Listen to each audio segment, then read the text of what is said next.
morning, everyone. Namu Myoho Renge Kyo. Thank you for being here. This go shows that there's going to be two or three go shows in a row here that are going to be not very long, but a little different in nature. I know I talk about how Nichiren has these different audiences for his letters, right? Some are very doctrinal and teaching. Some are, here I go again with my beads, some are much more personal. Well, what we're going to read here, what we're going to go through in the next few go shows are more along the personal line. And I dare I say, although I think all of them have a certain tender nature to them, this next one certainly,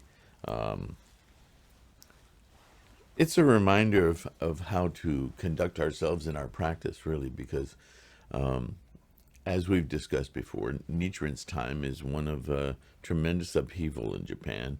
Not only natural disasters, earthquakes and the like, but also famine, drought, disease, to say nothing of the invasions from the Mongols and China. A lot of death, a lot of battling, a lot of serious authoritarianship. So, not an easy time to live. And although that may sound cliche, this letter specifically addresses women and a specific woman, but it starts out quite poetic. And the first paragraph really kind of lays out in a very gentle, wonderful way, the state of women in 13th century Japan. Not unlike everywhere else in the world, where a woman's value was essentially just property until she was married, until she had a husband. She really had no real value, and so women's value was tied closely with the stature of their husbands, right? But Nichiren uses that in a very tender way. And so this is a letter of thanks. This woman stitched together a summer robe for Nichiren. And, any offering to Nichiren is seen as an offering to the Lotus Sutra, because this is Nichiren's whole life, is to promote and promulgate the Lotus Sutra as the ultimate teachings of Buddhism. So if you offer Nichiren any kind of support, whether it be food or clothing or whatever, housing, you are in your own way making a dedication to see the promulgation of the Lotus Sutra continue, right? So without any further analysis on that regard, let's just read the letter, and I think you'll see why I say this. Okay, this is called the offering of an unlined robe. Unlined meaning simply it's for warmer weather, right? It wouldn't be a great insulator against the cold, but it's an insulator against warmer weather, so on. You know what it means. All right, it starts. A woman is like water, which takes on the shape of its container. A woman is like an arrow, which is fitted to the bow. A woman is like a ship, which is dependent on its rudder. Therefore, if her husband is a thief, a woman will become a thief. And if her husband is a king, she will become the consort. If he is a man of goodness, she will become a Buddha. Not only this life, but also the life to come, depends on her husband. Now, you modern women, take note, this is not an insult to women. This is actually a very tender recognition of this woman's importance. If her husband's good, she'll become a Buddha. it's quite a slingshot of life there, isn't it?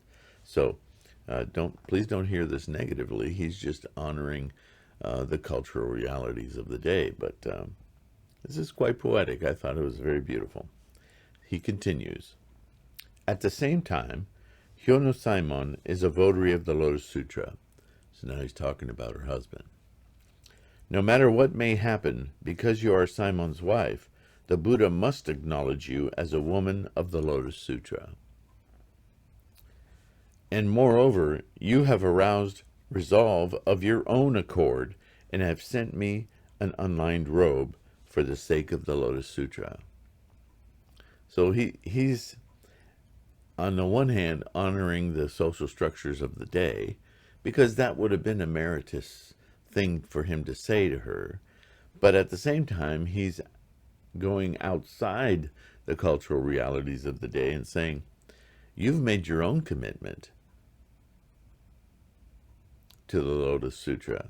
So you're not going to become a Buddha just because you're dragging along behind your husband. You have your own merit here as an individual. That's quite a thing to say, actually, if you want to appreciate Nichiren's modernism in the 13th century. That's pretty powerful for him to say. He goes on, there are two kinds of votaries of the Lotus Sutra, sages and ordinary people. Sages tend to be depicted in Buddhist scholarship as what we might say in the West as superhuman. In other words, there's a good dose of folklore behind their abilities, because that's the way to teach what honor looks like, what merit looks like, what aspiration to be looks like, right? Because we know sages and ordinary people are the same thing. Like we know that Buddhahood and Buddha-ness exist in all of us. But as a teaching, to display the qualities of a sage goes beyond just ordinary living through life. So it's a teaching tool. But anyway, he goes on. The sage peels off his skin and uses it to copy the Lotus Sutra passages. And there we go, with the folklorish kind of thing. But it's an indicator of the type of dedication to something that really awakens the senses in ordinary, quote-unquote, people, right? If ordinary persons offer their only robe to the votary of the Lotus Sutra, the Buddha will acknowledge it as an offering equal to peeling off their skin. Do you see now how that works? So it's a depth of conviction and meaning. Since your unlined robe has been offered to the Buddhas of the 69,384 characters that make up the Lotus Sutra, it is 69,384 robes.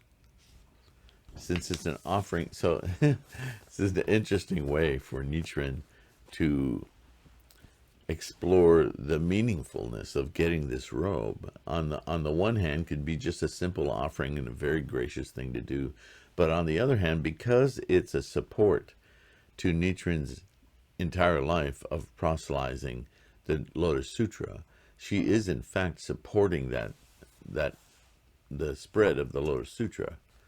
So she herself takes on the role of Nichiren.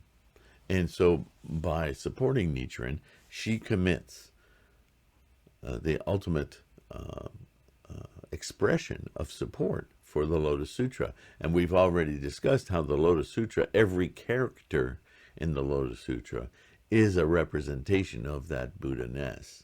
It's because it is the efficacy, the ultimate method of awakening Buddha nature. Then every single one of its words and characters is in itself an expression of that Dharma, of that experience of Buddhahood.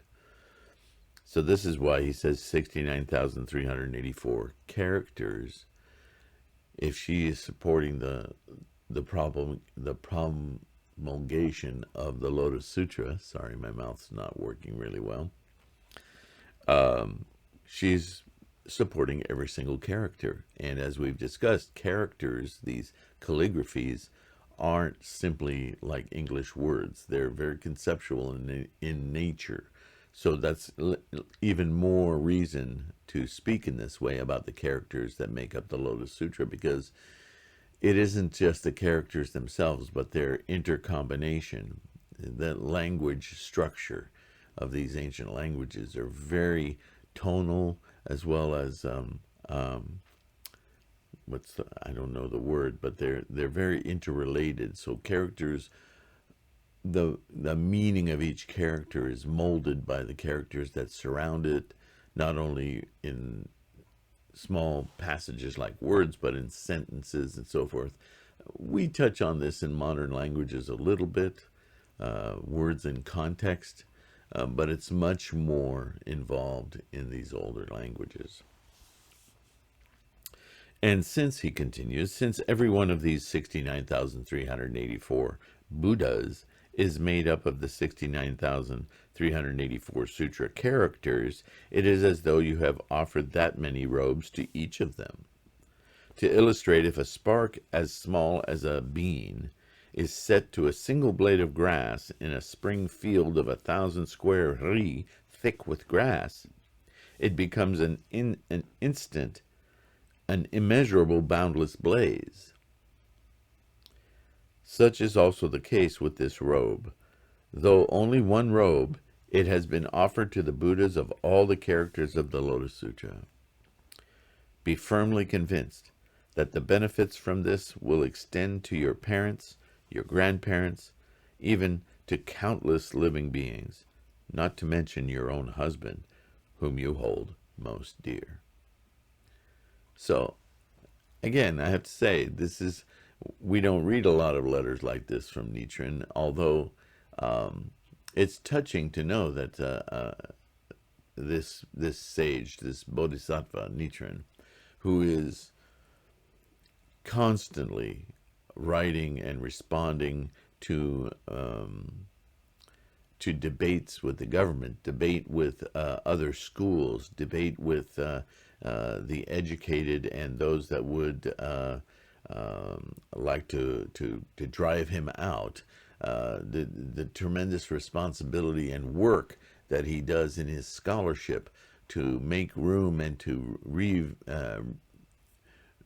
redress and correct the path of Buddhism, which is very much involved with the politic of the nation, right? Because the two are so interrelated. This is a very, very busy man going through. In addition, he's not sitting in a lofty office doing this. He's being chased, he's being attacked, he's being exiled, and still doing this work, and still takes the time to reach out to followers.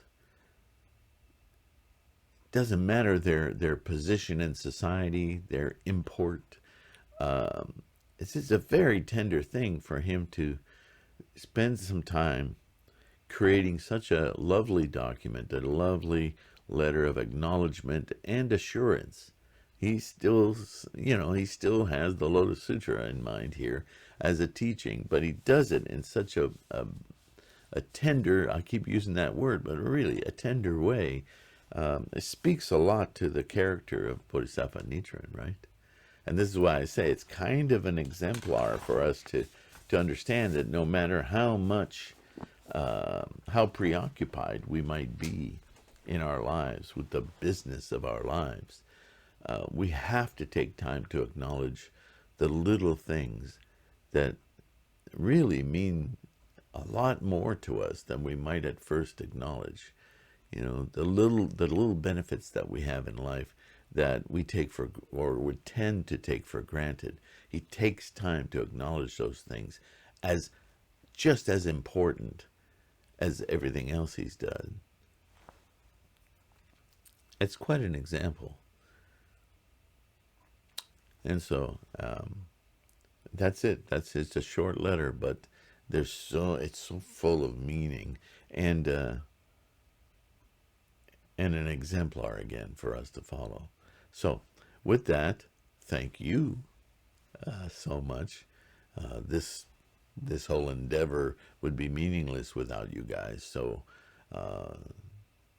you support every character of the Lotus Sutra.